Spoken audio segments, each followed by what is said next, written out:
lot of my job has to do with going around New York City, interviewing people, covering art fairs, going to fashion shows, but a lot of my time actually is spent at home. I gain a lot of inspiration and motivation by coming home and going up on my rooftop, which I am very blessed to have.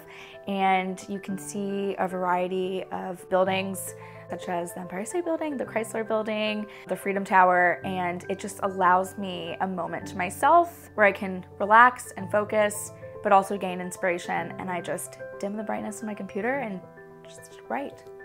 I've definitely met a lot of interesting people. Some of the top interviews that I've had have been with some very influential people of our time. Anthony Bourdain, Bill Nye the Science Guy, the designer of the car company Bugatti, the distiller Remy Martin in Cognac, France. We're a contemporary art and luxury lifestyle publication. There really isn't any business in us interviewing a famous pop star. But if you ask questions about their personal style or the art that they collect or what they do in their community to get involved politically, educationally, environmentally, then it starts to become an issue that people can start to relate to.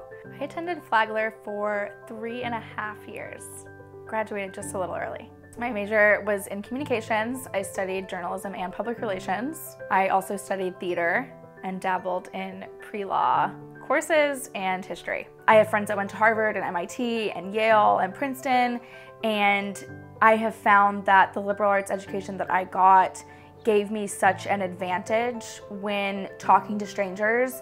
I'm always interested in the way that culture is affected by large topics in our society, whether that be art, or education, or fashion, or design, or architecture, or real estate developments. I think what really motivates me is telling those stories and allowing other people to understand them in a way that isn't intimidating or a way that isn't so far out of reach.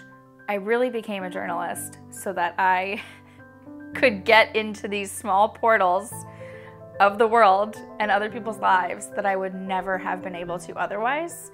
Having a media pass really has a lot of power, and people just want to talk. People just want to be able to answer questions that people don't typically ask. So if you come forth with a question that they've never been asked before, they're not only going to be excited, but they're going to tell you honestly.